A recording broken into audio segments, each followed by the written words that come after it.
ஆராசா திட்டமிட்டு வெறுமனே அந்த காழ்ப்புணர்ச்சியை கக்குவதற்கான காரணத்தை தலைமையோ வழிகாட்டுதோ என்கிற ஒரு அச்சம் எங்களுக்கு இருக்கு. பிள்ளையும் கிள்ளி விட்டுறாங்க, தொட்டிலையும் ஆட்டி விடுறாங்க அப்படின்னு சொல்றீங்க. அப்ப ஸ்டாலின் தான் பிள்ளைய கிள்ளி விட்டுருக்காரு, இந்த பக்கம் தொட்டிலையும் ஆட்டி விட்டுருக்காரு, கரெக்டா? அதாவது நேரடியா பதில் சொல்லுங்க. அங்க திமுக தலைவர் ஸ்டாலின் அவர்கள், அவரை விட்டா யாரு ஆராசாக்கு வந்து ஆர்டர் போட போறான்? நான் என்ன கேட்குறேன், நீ ஆணாதிக்க மனநிலையோடு பெண்களை இழிவுபடுத்துகிற ஒரு நோக்கத்தோடு ஒரு கருத்தை பதிவிடுவது அநாகரிகமற்ற செயல் தானே. அவருடைய அறிவுக்கும் அவருடைய தகுதிக்கும் அவருடைய பொறுப்புக்கும் முன்னாள் அமைச்சராக இருந்தவர் ஆராசா இப்படி பதிவை போடுவது எவ்வளவு பெரிய பச்சை அயோக்கியத்தனம். நீங்கள் காங்கிரஸ் கட்சியோட மதசார்பற்ற முற்போக்கு கூட்டணி வச்சு நாடாளுமன்ற தேர்தலை சந்திச்சிங்க. உங்களுக்கு கூட்டணி கட்சிக்கு தேசிய அளவில் காங்கிரஸ் கட்சி கூட்டணி. நீங்கள் முத்தமிழறிஞர் கலைஞர் அவர்களுடைய சிலையை திறக்கிறதுக்கு வெங்கைய நாயுடு வந்து திறந்தார்ல, நீங்கள் மனம் பிடிச்சது யாரோட, புணர்ச்சி கொள்வது யாரோட அப்படி நாங்கள் சொல்லலாமா? திமுக கூட்டணி அமைச்சு திமுகவால் ஜெயிச்சவங்க நீங்கள். அப்போ நீங்கள் இன்னொரு அமைச்சரவை இடம்பெறீங்கன்னா அந்த ஆதங்கத்தில் எடுத்துக்க கூடாதா? இதுவே ஒரு சனாதன புத்தி, பெண்ணடிமைத்தன புத்தி, ஆணாதிக்க புத்தி. இது சனாதன புத்தி. சனாதன புத்தி தாங்க. நீ எப்படி பெண்களை கொச்சைப்படுத்துகிற பதிவு எப்படி போடுவேன்? பெண்ணடிமைத்தனமா இல்லையா, ஆணாதிக்கத்தனமா இல்லையா, பெரியாருக்கு எதிரான கொள்கை இல்லையா?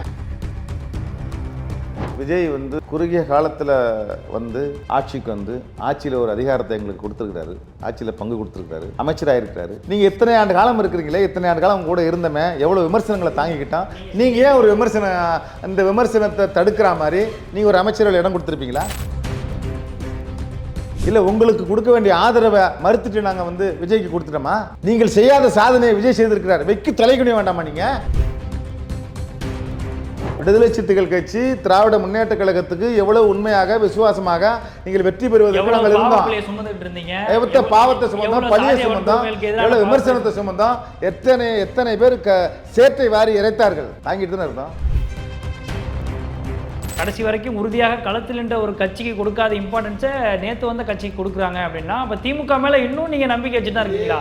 நேற்று திருமாவர்கள் பேசும்பொழுது கூட இன்னும் ஸ்டாலின் அவர்கள் மேலே உள்ள பாசத்திலே பேசிட்டு இருக்கேன். திராவிட முன்னேற்ற கழகத்தின் தலைமையிலான மதசார்பற்ற முற்போக்கு கூட்டணியை பலவீனப்படுத்த ஒருபோதும் நான் இடம் தர மாட்டேன் என்பதை நடைமுறைப்படுத்தி காட்டினேன். அவங்களுக்கு தேவையான நேரத்தில், அவங்களுக்கு லாபகரமான நேரத்தில் அவங்க வெற்றி பெறுவாக எந்த சூழ்நிலையிலும் யாரும் இடையூறாக இருக்கக்கூடாதுன்றதுல அவங்க ரொம்ப தெளிவாக இருக்கிறாங்க. அவங்க வயிற்றறிச்சல்ல பேசுறாங்க. இப்போ 100%. ஆர்எஸ் பாரதியும் அதே டோனில் தான் பேச ஒருமையில பேட்டி விடுகிறாரு. அவன் எவன் இருந்தால் எங்களுக்கு என்ன, நாங்கள் இல்லாத அமைச்சர்கள் யார் இருந்தால் எங்களுக்கு என்ன. அது ஒரு கண்டமான கேஸ். அது ஒரு தகர டப்பா. அதை நாங்கள் பொருட்டாவே எடுத்துக்கிறது இல்லை. அது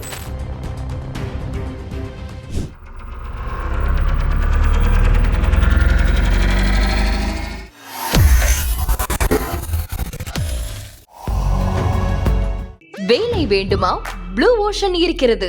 10th 12th டிப்ளமோ டிகிரி படித்தவர்களுக்கு உணவு, தங்குமிடம், இஎஸ்ஐ, பிஎஃப், இன்சூரன்ஸ் உள்ளிட்ட சலுகைகளுடன் அனுபவத்திற்கேற்ற நல்ல சம்பளம் 15,000 முதல் 30,000 வரை. பெண்களுக்கு முன்னுரிமை. 2,000க்கும் மேற்பட்ட வேலை வாய்ப்புகள் உள்ளன. இப்போதே தொடர்பு கொள்ளுங்கள். Blue ocean.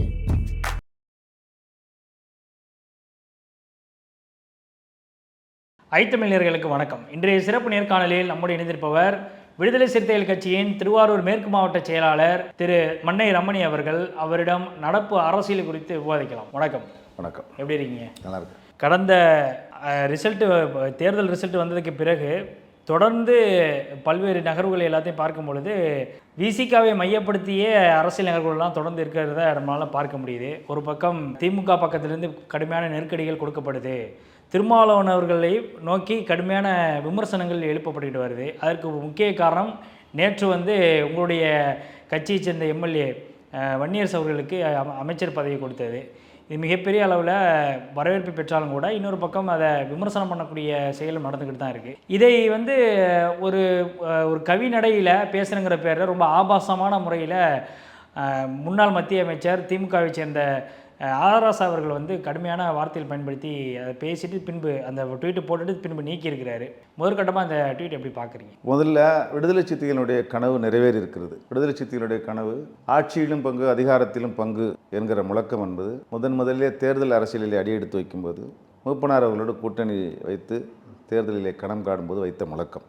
அந்த முழக்கம் இன்றைக்கு நிறைவேறியிருக்கிறது. இந்த நிறைவேற்றத்திற்கு அமைச்சராக அண்ணன் வன்னியரசு பொறுப்பேற்றதற்கு எங்களுடைய மகத்தான மக்கள் தலைவர் அவர்களுடைய உழைப்பு மகத்தானது. எனவே அமைச்சராக பதவியேற்றிருக்கிற அண்ணன் வன்னியரசு அவர்களுக்கும் அண்ணன் வன்னியரசை அமைச்சராக்கிய எங்களுடைய மகத்தான மக்கள் தலைவர்களுக்கும் நெஞ்சம் நிறைந்த நன்றியை நான் தெரிவித்துக் கொள்கிறேன். அதே வேளையில் கூட்டணி ஆட்சி தமிழகத்தில் வேண்டும் என்று 2 ஆண்டுகளுக்கு முன்பு விக்கிரவாண்டி மாநாட்டிலே தமிழக வெற்றிக் கழகத்தினுடைய தலைவர் விஜய் அவர்கள் அறிவித்தார். நாம் பெரும்பான்மை பெற்றிருந்தாலும் கூட நம்மோடு கூட்டணியில் யாரும் இருந்தால் அவர்களுக்கு ஆட்சியில் பங்கு கொடுக்கும் என்று அவர் பேசினார். அதை இன்றைக்கு நிறைவேற்றியிருக்கிறார். 3 ஆண்டுகள் தான் அவர் கட்சியை தொடங்கி இன்றைக்கு ஆட்சியில் அமர்ந்திருக்கிற தமிழக வெற்றிக் கழக தலைவர் விஜய் அவர்கள் எங்களை அமைச்சரவையில் இடம்பெற செய்திருக்கிறார். அவருக்கும் எனது மனநிறைந்த நன்றியையும் பாராட்டுகளையும் தெரிவித்துக் கொள்கிறேன். திமுக கூட்டணியில் நாங்கள் ரொம்ப வலுவாக இருந்தோம். எல்லோருக்கும் அறிந்த ஒன்றுதான். மதசார்பற்ற முற்போக்கு கூட்டணி, அந்த கூட்டணி உருவாக்கியதில் விடுதலை சிறுத்தைகளுக்கு பெரும்பங்கு உண்டு. மதசார்பற்ற முற்போக்கு கூட்டணி தமிழகத்தில் மிக வலுவாக இருக்க வேண்டும். RSS சங் பரிவார் கும்பல் தமிழ்நாட்டில் கால் ஒன்று விடக்கூடாது என்பதிலே எங்கள் தலைவர் அவர்கள் எங்களுக்கு எவ்வளவு விமர்சனங்கள் வந்தாலும், குறிப்பாக அம்பேத்கரிய பெரியார் இயக்கங்கள் எங்கள் மீது எவ்வளவு விமர்சனங்களை வாரி பூசினாலும் இறைத்தாலும் அதையெல்லாம் நாங்கள் பொருட்படுத்தாமல் திமுக கூட்டணியில் மதசார்பற்ற முற்போக்கு கூட்டணி வலுவாக இருக்க வேண்டும் என்று விரும்பியவர் அண்ணன் திருமாவளவன். ஆனால் அந்த அடிப்படையில் நாடாளுமன்ற தேர்தலாக இருந்தாலும் சரி, சட்டமன்ற தேர்தலாக இருந்தாலும் சரி, கொள்கை உணர்வோடு, நன்றி உணர்வோடு, கூட்டணி நம்பிக்கையாக விடுதலை சிறுத்தைகள் கட்சி மதசார்பற்ற முற்போக்கு கூட்டணிக்கு தலைமை தாங்குகிற திராவிட முன்னேற்ற கழகத்தோடு நாங்கள் கூட்டணியில் இருந்தோம். ஆனால் இந்த சட்டமன்ற தேர்தலிலே மதசார்பற்ற முற்போக்கு கூட்டணியோடு விடுதலை சிறுத்தைகள் கூட்டணியில் இருந்து தேர்தலை சந்தித்தோம். ஆனால் இந்த தேர்தலை சந்தித்து நாம் நினைத்தது ஒன்று, நடந்தது ஒன்றாகிவிட்டது. நாம் வெற்றி பெறுவோம் என்று, திமுக வெற்றி பெறும், மதசார்பற்ற முற்போக்கு தான் வெற்றி பெறும் என்று இருந்தது. ஆனால் மக்கள் திமுகவும் வேண்டாம், அதிமுகவும் வேண்டாம் என்று மக்கள் முடிவு செய்து விட்டார்கள். மக்கள் முடிவு செய்த பிறகு ஒன்றும் செய்ய முடியாது. அப்படி என்றால் புதிதாக உருவாகியிருக்கிற ஃபோர்ஸை எதிர்பார்க்குறாங்க.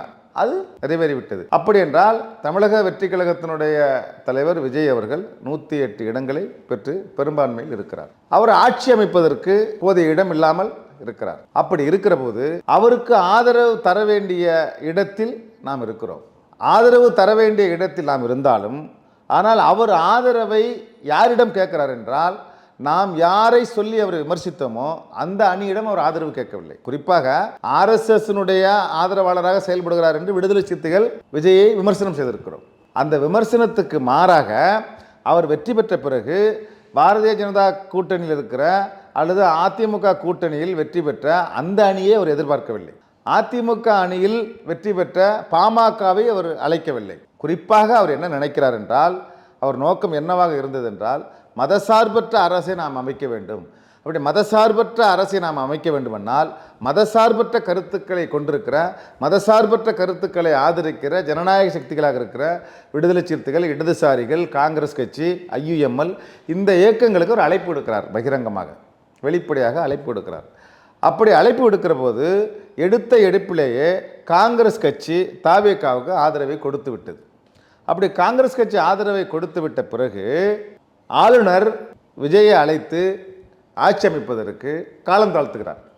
அப்படி காலம் தாழ்த்துகிற போது பிஜேபியினுடைய தலையீடு இருப்பதாக தெரிய வருகிறது. இப்போ பிஜேபி மறைமுகமாக ஆட்சி அமைக்க, நீங்கள் சொல்கிற விஷயங்கள் எல்லாமே கடந்த காலங்களில் நடந்தது தான். அது ஒன்று ஒன்றா பார்த்தோம். அது பிஜேபியோடைய தலையீடு உள்ளே இருக்குது. அதனால் மதசார்பற்ற அணியை வந்துடணும், இன்னொரு ஜனாதிபதி ஆட்சி வந்துடக்கூடாதுங்கிறதுனால ஆதரவு தெரிவிச்சுன்றதெல்லாம் வெளிப்படையாக சொல்லிட்டாங்க.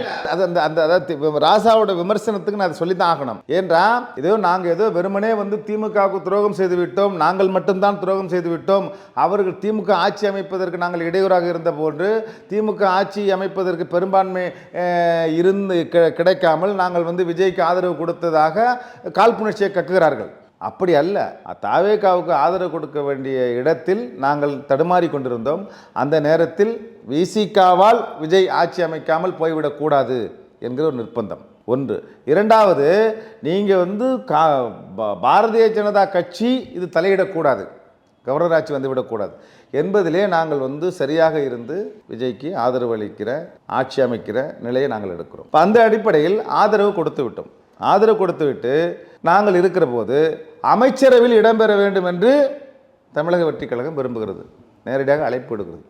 அந்த அடிப்படையில் மதசார்பற்ற முற்போக்கு கூட்டணியின் தலைவர் அண்ணன் ஸ்டாலின் அவர்களை சந்தித்து அவர்களிடம் சொல்லிவிட்டு அவர்களுடைய வாழ்த்துக்களோடு தான் நாங்கள் ஆதரவு தெரிவிக்கிறோம். அப்போது சொல்கிற போது அண்ணன் ஸ்டாலின் அவர்கள் நாகரிகத்தோடு உங்களுடைய முடிவு சரியாக இருக்கும் என்றுதான் சொல்லி அனுப்புகிறார். ஏற்கனவே நீங்க எடுத்த முடிவுக்கு அவங்களுடைய சமிக்கையோட தான் நாங்கள் வந்திருக்கோம் சொல்லிட்டாங்க. அது ஒரு பார்ட். அதை தாண்டி இப்போ அமைச்சரவையில் இடம்பெறணும். அதற்கு பின்னாடி வந்து விசிகா வந்து இப்போ மேல்நிலை நிர்வாகிகள் எல்லாத்தையும் வந்து ஒன்று கூட்டி பேசும்பொழுது பெரும்பாலும் வந்து அமைச்சரவையில் இடம்பெறணும் அப்படின்னு தான் விரும்பியிருக்கிறாங்க அப்படின்றத தான் உங்களுடைய தலைவர் சொல்கிறாரு. அது வந்து நீங்கள் ஏற்கனவே இதெல்லாம் நடந்த விஷயம், இதெல்லாம் எல்லாருக்கும் தெரிஞ்ச விஷயம், இதை நம்ம பேச வேண்டியதில்லை.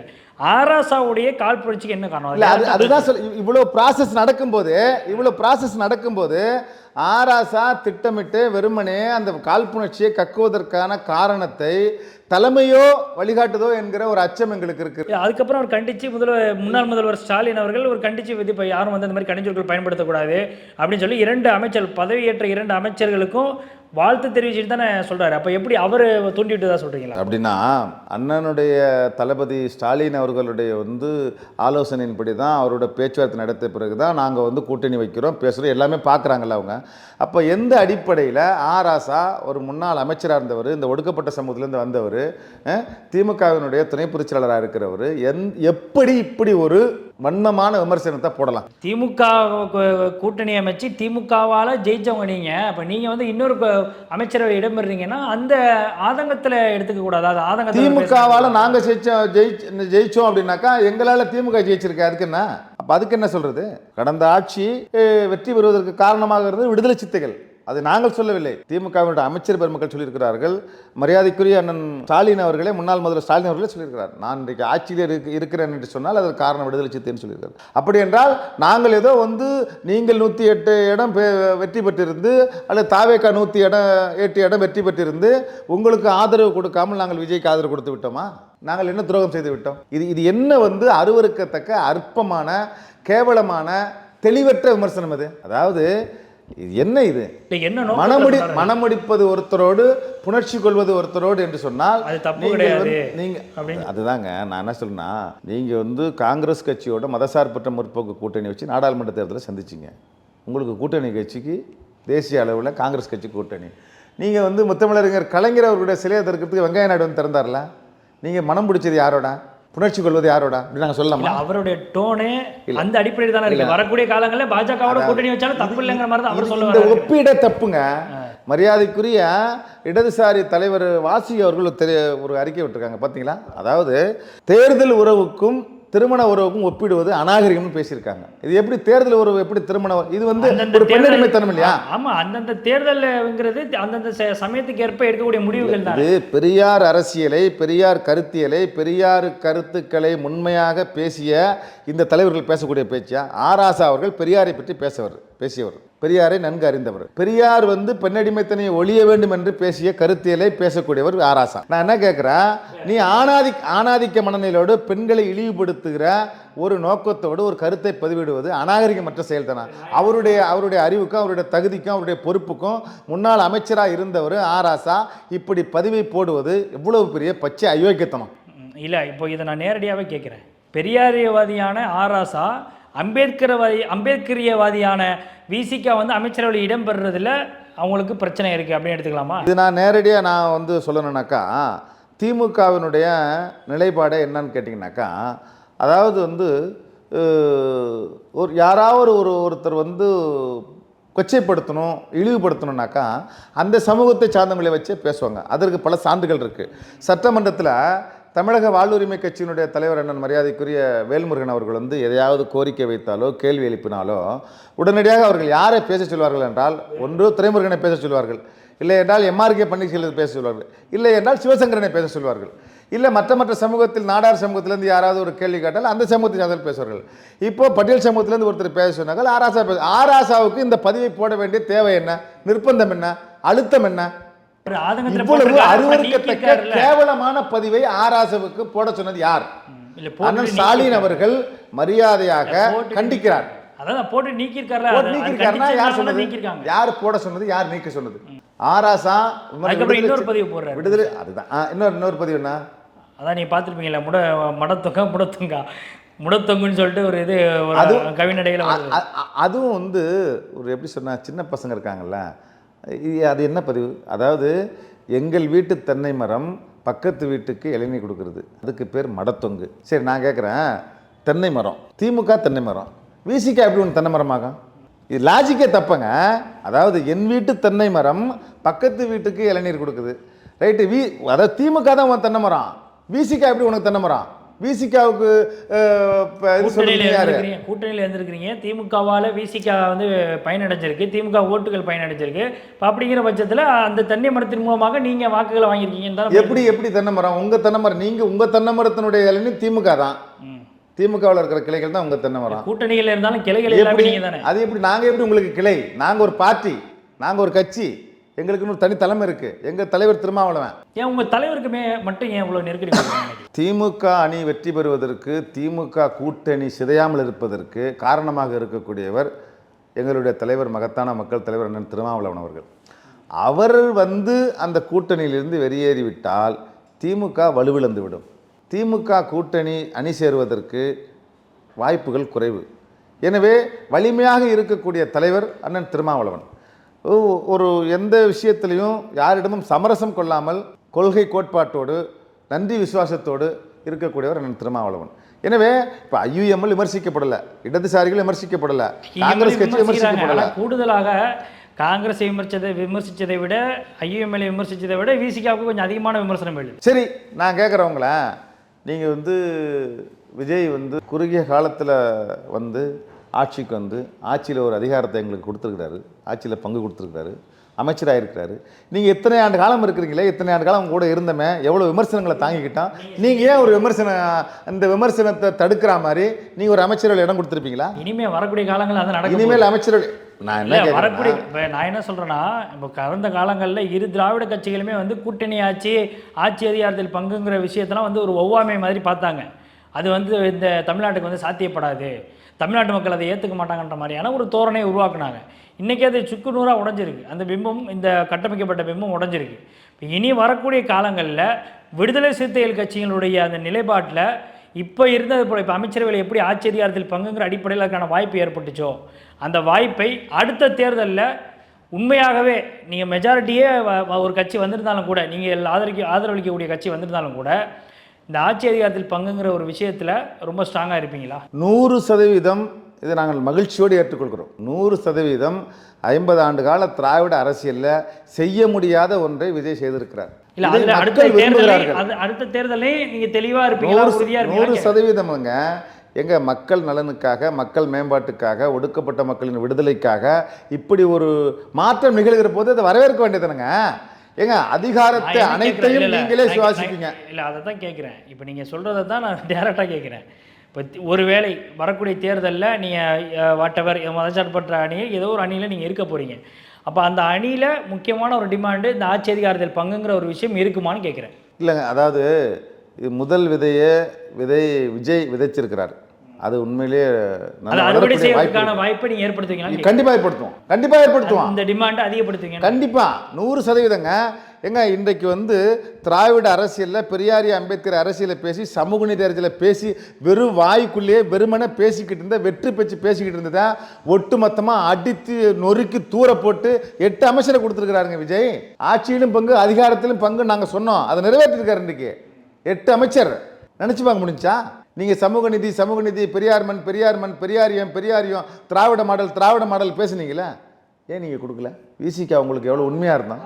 விடுதலை சிறுத்தைகள் கட்சி திராவிட முன்னேற்ற கழகத்துக்கு எவ்வளவு உண்மையாக விசுவாசமாக நீங்கள் வெற்றி பெறுவதற்கு நாங்கள் இருந்தோம். பாவத்தை சுமந்தோம், பழியை சுமந்தோம், எவ்வளவு விமர்சனத்தை சுமந்தோம், எத்தனை பேர் சேற்றை வாரி இறைத்தார்கள், தாங்கிட்டு தானே இருந்தோம். எங்கள் தலைவரை எத்தனை பேர் விமர்சனம் செய்தான். அறிவாலயத்தில் அடிமையாக இருக்கிறாருன்னு பேசினாங்களா இல்லையா? பேசிட்டு தானே இருக்கானுங்க. அத்தனை விமர்சனங்கள் தாங்கிட்டு தான் இருந்தோம்.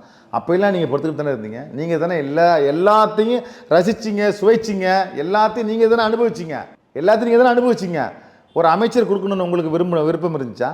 பேசப்பட்டுச்சா? 2006 தேர்தலில் 96 சீட்டு கலைஞர் அவர்கள் இருக்கும்பொழுது கூட கூட்டணியில் வந்தவங்களுக்கு அமைச்சர்கள் இடம் கொடுக்கல. காங்கிரஸ் இடம்பெற்று இருந்துச்சு, எல்லாத்தையும் பாமக நீங்க தான் இடம்பெற்று அனுபவிச்சுக்கிட்டீங்க. எல்லாத்தையும் நீங்க தான் அனுபவிச்சுக்கிட்டீங்க. நாங்கள் ஏதாச்சும் உங்களை விமர்சிச்சிருப்போமா, தப்பா பேசியிருப்போமா, போயிருப்போமா, என்ன பேசியிருப்போம்?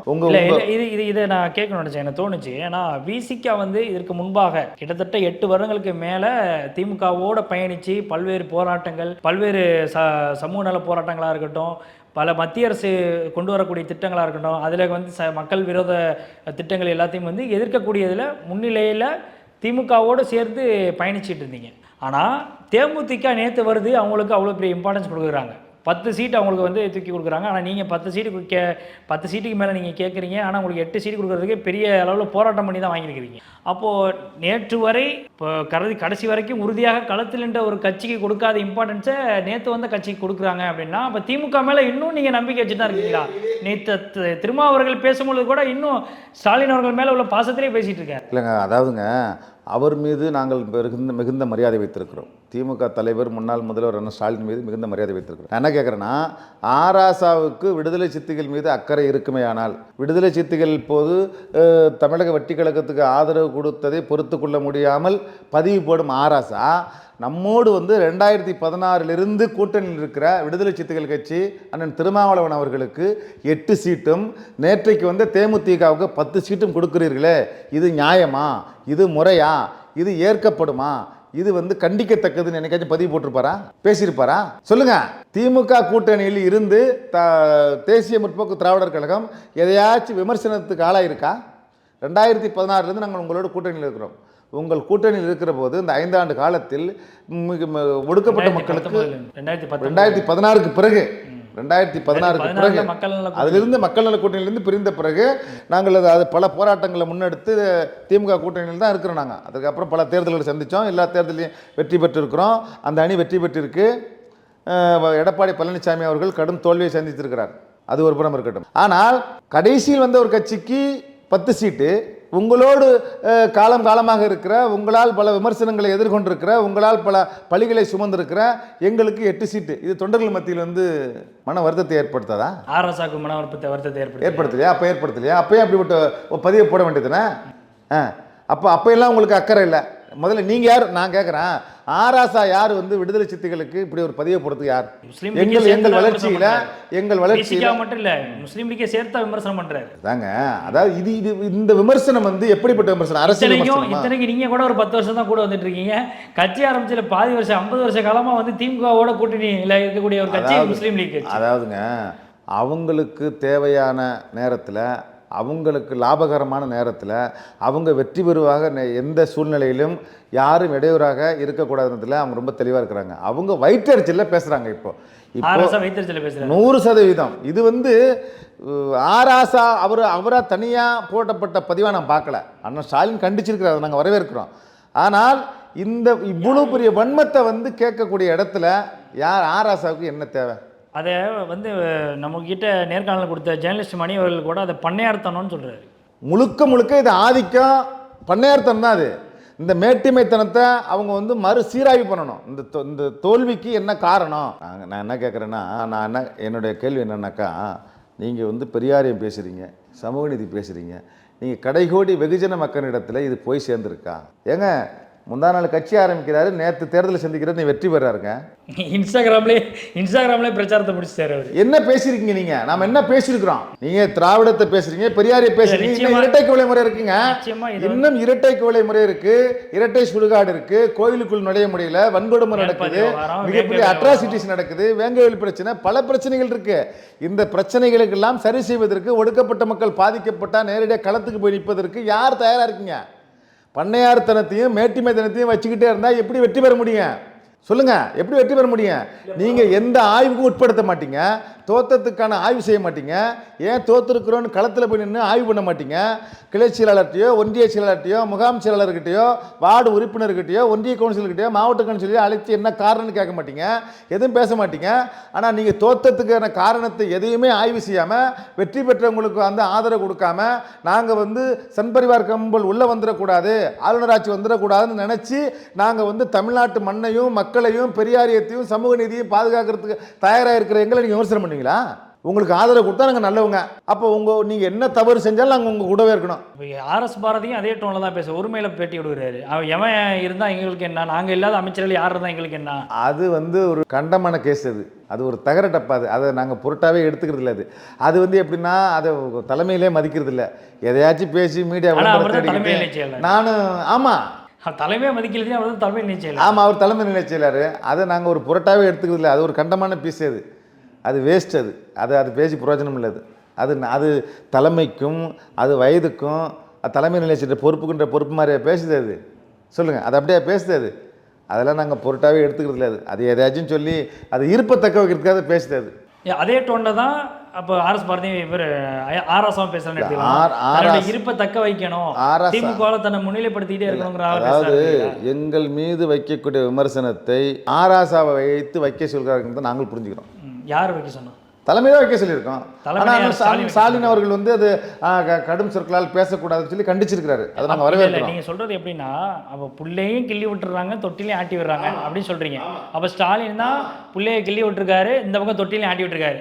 கரெக்டா? அதாவது நேரடியாக பதில் சொல்லுங்க. திமுக தலைவர் ஸ்டாலின் அவர்கள், அவரை விட்டா யாரு ஆராசாக்கு இதுக்கு ஆர்டர் போட போறா? யாரு சொன்னா கேட்பாரு அவரு? சரி, அப்படி நான் என்ன கேட்கறேன்னா, திமுக தலைமை அண்ணன் ஸ்டாலின், சரியா? யாரு கேட்டு பதிவு போட்டாரு? யாரு கேட்டு எடுத்தாரு? அவரே அந்த ஆற்றாமையில போட்டுக்கலாம்ல. அதை கண்டிச்சதுக்கு அப்புறம் தானே இவரு அதை கண்டிச்சதுக்கு அப்புறம் தான் நீக்கி இருக்காரு. நான் என்ன பதிவை நீக்கி இருக்காரு. சரி, இந்த பதிவை போடுற ஆராசா வேங்கை வேலி பிரச்சனை நடந்ததுல பாதிக்கப்பட்டவனே குற்றவாளி ஆகியிருக்கிறாங்க. இதே ஆராசாவோ அண்ணன் தமிழ்நாடு முதலமைச்சராக இருந்த அண்ணன் ஸ்டாலின் அவர்களோ அன்றைக்கு அண்ணன் ஸ்டாலின் போனாராங்க? ஆராசா போயிருக்கிறாரா? எந்த அமைச்சராஜ் அங்கே போயிருக்கிறாங்களா? ஏன் போகல? ஏன் இதுல அக்கறை அதுல உங்களுக்கு ஏன் வரல? இதுல அக்கறை ஏன் உங்களுக்கு வரல?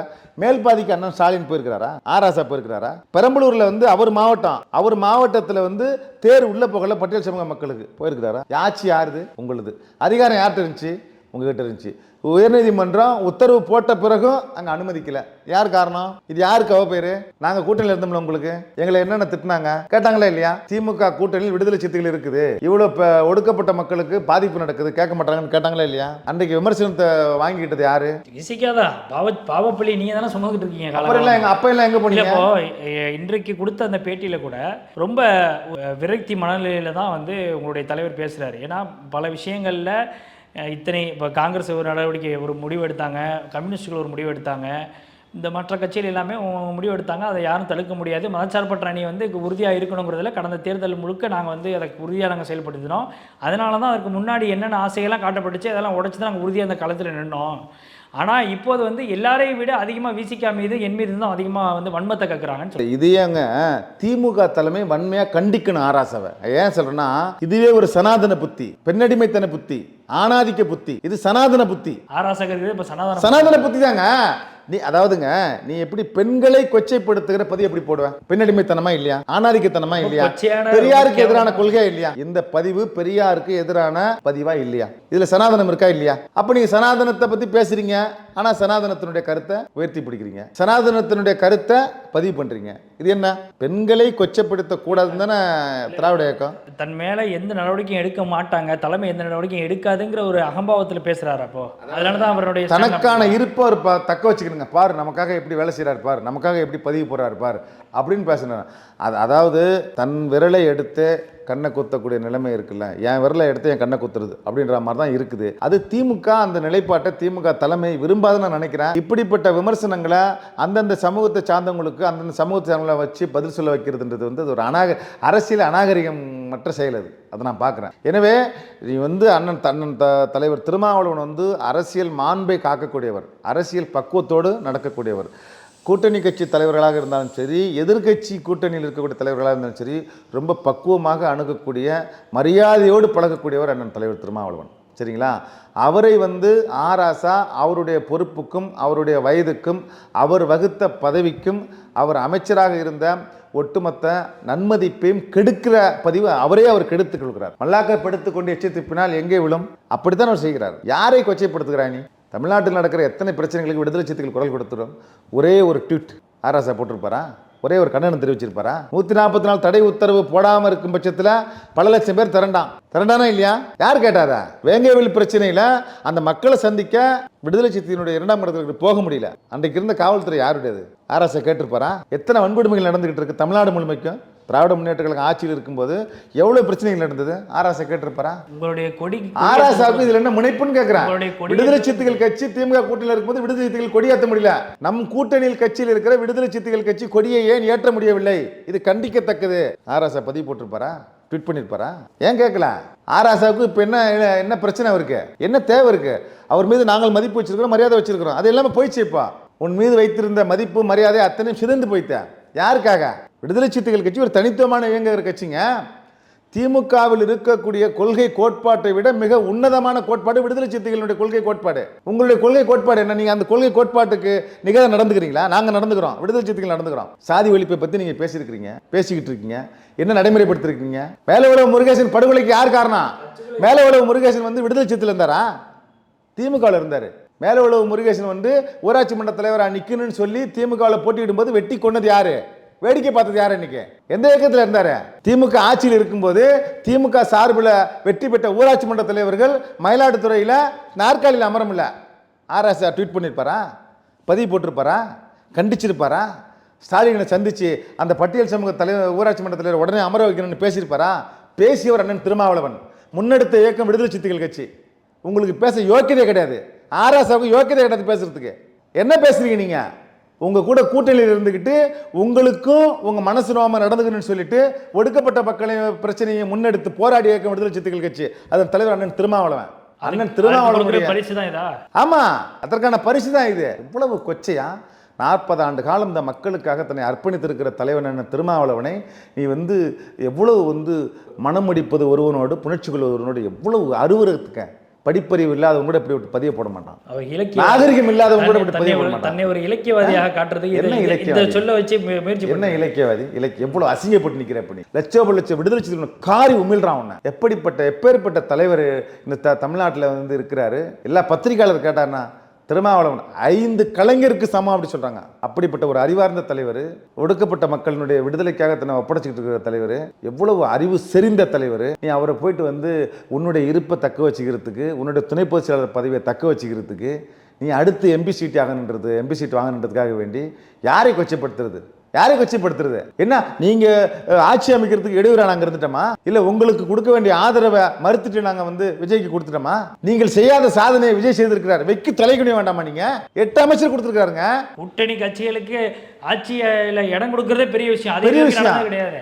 நாங்க விமர்சிச்சிருக்கிறோம், விஜயை கடுமையாக விமர்சிச்சிருக்கிறோம், நானே விமர்சிச்சிருக்கிறேன். ஆனால் இன்றைக்கு விமர்சிச்ச எங்களுக்கு ஆட்சியில பங்கு கொடுத்த அமைச்சராக்கி இருக்கிறாரு. வரவேற்கணுமா வேண்டாமா? பாராட்டணுமா வேண்டாமா? திமுக நீங்க காலத்துக்கு திமுக கூட இருந்த முஸ்லீம் லீக் கட்சியே இதுவரைக்கும் அமைச்சர்கள் இடம்பெற்றது கிடையாது.